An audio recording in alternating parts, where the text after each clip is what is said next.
begins with struggle. Sadly, my biological parents, Richard and Prudence, struggled with addiction at the time of my conception. Heroin was Prudence's master, and she served its unyielding demands dutifully during her pregnancy with me, while simultaneously trying to raise my 3 older brothers. On October 26, 1987, a month premature and weighing in at a frail 2.5 pounds, I was born in a Motel 6 in Lake Elsinore, addicted to heroin and cocaine.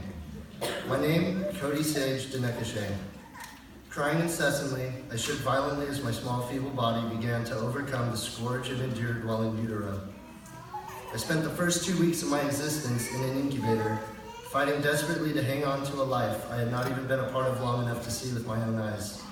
A life I had entered into on its terms, not mine. By the grace of God, and only that, I survived my cruel initiation into this world, and was eventually released from the hospital back into Prudence's care. Things were a lot different back in the 80s.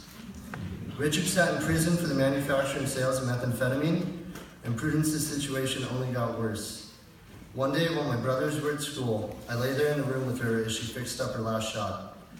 After taking every pound of flesh she had to offer, the demons that she remained a slave to took her life. Her overdose marked the last time I would spend any time alone with my mother.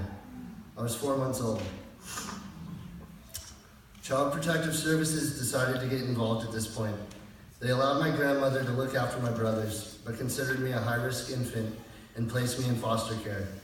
That is when I ended up in the loving arms of Stephen and Peggy Hilmer, a couple who was fostering children out of their home in Riverside. They fell in love with me, decided to adopt, and in hopes of giving me a completely fresh start, gave me a new name, Ryan Matthew Hilmer. I was now the youngest sibling of their 2 biological boys, plus another boy and girl they had adopted previously. They went on to adopt a little girl 2 years later. They are amazing people to say the least, and thanks to them, life began to show a kinder, more loving side of itself to me. I was told about my adoption as soon as I was old enough to comprehend the concept, but never once did I feel like anything less than blood to my new family. Childhood at home was amazing. We took trips, we laughed a lot, played with the neighbors, and my siblings and I received a great education at a local private school. However, it was not long before addiction began to plant its insidious seeds of destruction in my life. I was a very sociable kid, apparently to a fault, at least that's how my teachers saw it. So at the start of the 3rd grade, I was prescribed Adderall, aka dextroamphetamine. Every morning, I would come downstairs and watch Bananas in Pajamas while I happily ate my Cinnamon Toast Crunch. Then my mom would have me take a little blue pill. After that, I would be released into the wild for a day at school. It was wild. At some point, I started noticing that I felt really, really good right about the time my dad would let me out of the car at school. My young mind quickly recognized a pattern forming, and not long after, understood that there was a direct correlation between the pill and my newfound focus, confidence, and unnatural self-assuredness. As the year progressed, my morning routine began to shift. After coming downstairs, I would ask to take my pill first, and then proceed to eat my cereal and watch my show. Then I began asking for 2 pills and skipping my bowl of cereal. Adderall turned me into a supercharged academic cyborg. It also turned me into an emotionally unstable, sleepless, food-hating maniac every evening. Of course, I was too young and my mom was too busy running a household to figure out that my mood swings were the result of vicious come-downs, not my age or ADHD. This went on without question until the first day of summer vacation. I was the only kid to ever throw a fit on the first morning of summer because I didn't get to go to school that day. I was infuriated that my mom would not give me my pills. I mean, why would she? ADHD never stopped any little boy from enjoying his time playing outside. Well, not getting my daily fix of dope in the morning almost ruined it for me. Fortunately, I was young and helpless to the decisions of my superiors, so I simply dealt with it, and within a week or so, I had forgotten all about the matter. My mom must have noticed a change in my behavior over summer. Once 4th grade started, she put me back on the medication for all of 2 weeks, but finding the outcome undesirable, immediately took me right back off of it. I was not happy to say the least, but honestly, I was scared. The Adderall provided an emotional shield between me and the feelings I experienced on the playground every day. As far back as I can remember, I was bullied, always by my closest friends. Kids are brutal, and the boys I called my friends saw me as weak and would push me around for fun. I was not a tough kid whatsoever. I was chronically underweight for my age, didn't play sports, and desperately wanted approval from my peers. Standing up for myself was out of the question because I might cause someone not to like me. I was so naive that I thought it was normal to feel estranged from my peers, so I just pretended to be tough and ignored my feelings with or without my little blue pill. Once I reached high school, I left the daily prayers, Bible study, and church services of my private school for the raw, real, and very different world of public school. My new friends made it clear that drinking and smoking weed was what people did. I was already extremely curious, especially coming from my sheltered background, so it wasn't long before I partook in the festivities. First I tried alcohol, then not even a month later I smoked weed. Both experiences brought me the same liberating feeling from my fears and insecurities that Adderall had all those years before. Around this same time, my parents were force-fed a heavy dose of reality by our family doctor. My father's white blood cell count was astronomically high. One night, as I sat there laughing hysterically with my little sister in her room, my parents called us down to inform us of the news. Our dad had been diagnosed with acute myelogenous leukemia. The doctor gave him 6 months to live. I was 15. My dad was resilient and refused to give in that easily. He surpassed 6 months without receiving a single bit of treatment. My family wanted to see this as hopeful, but we had to be realistic. Eventually, my father's doctors persuaded him to start chemo and radiation. He reluctantly agreed. The treatments ravaged his body.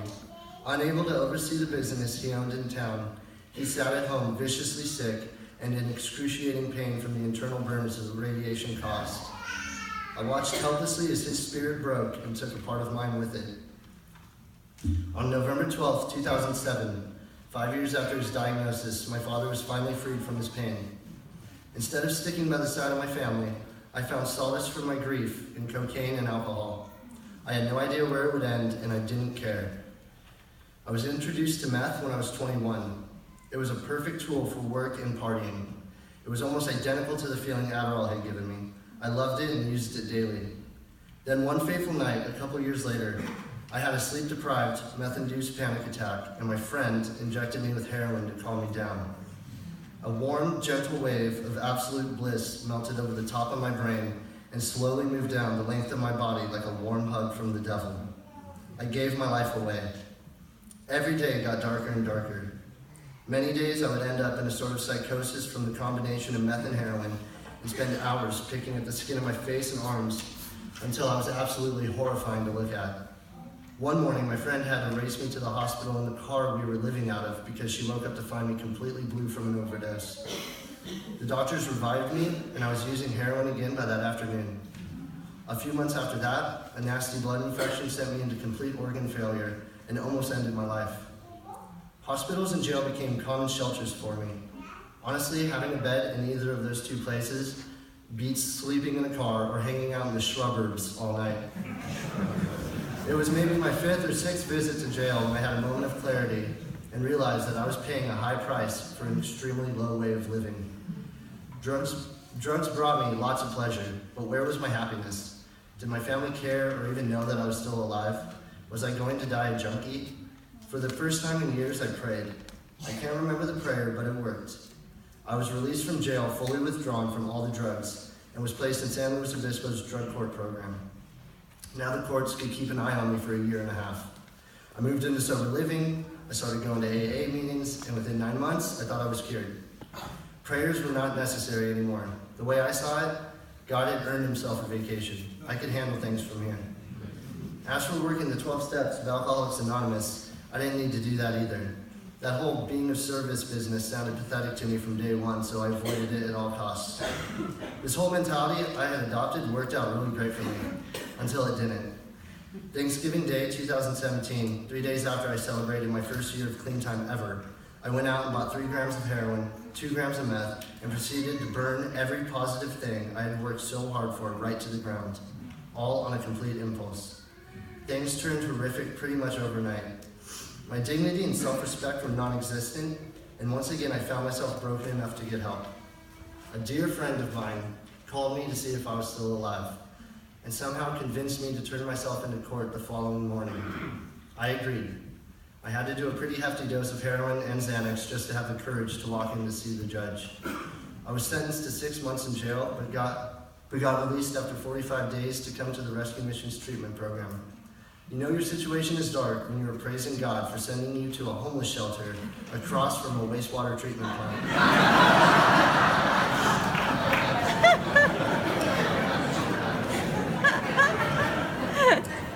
That was a good one. I showed up to interview with Danny Carroll, unsure if I would be accepted. Danny and I spoke briefly about my past and why I needed the program before he smiled and welcomed me home. This is the point where I understood that God had been working things out for me all along. I will admit, as happy as I was skeptical that this new home would ever feel like one to me. The mission is truly blessed. The staff that operates the treatment site have all struggled with addiction themselves. Therefore, they have amazing insight and understanding in regards to the pain and suffering of the clients they work with. I was once again adopted into a new family. A family who saw the scabs and purple scars covering my face and arms and simply said, "One of us." I am honored to be a part of the family there. I learned to tolerate and accept a multitude of personalities. When you live with 30 plus guys for a year, you have no choice but to grow thick skin. I personally was never given any nicknames or caught saying anything stupid, but I know it happens. I'm eternally thankful for the camaraderie I was a part of each and every day there. The men that came before me led by example. I watched grown men who had spent long, hard years in prison humbly serve dinner to the homeless, just to turn to me and mention how grateful they were for being able to do God's work. I watched men who spend their entire life running from pain and trauma that I can't even comprehend drop to their knees and boldly thank God for every breath that has ever filled their lungs. Experiences like these gave me the desire to seek a higher calling in my own life. I reached out to the Fellowship of AA once again. I found a man who took time out of his life to check in with me and walk me through my steps. Thanks to him, I now can reach my hand out to help another. I had a spiritual mentor who would meet with me to discuss some of the Bible's most profound messages and truths. One of my favorite memories is when another man and I from the program went and got baptized together with 5 or 6 of our heaviest tattooed, loudest brothers there to support us. The life I have today is not heaven, but it's a start. I have 11 months clean off of all substances.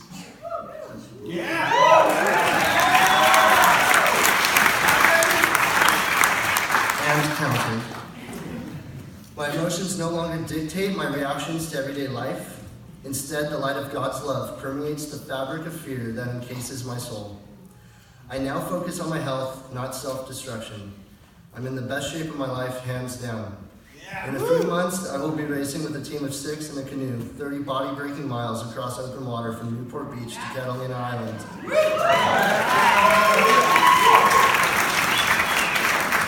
I have a large group of men and women standing with me as I move forward with my life.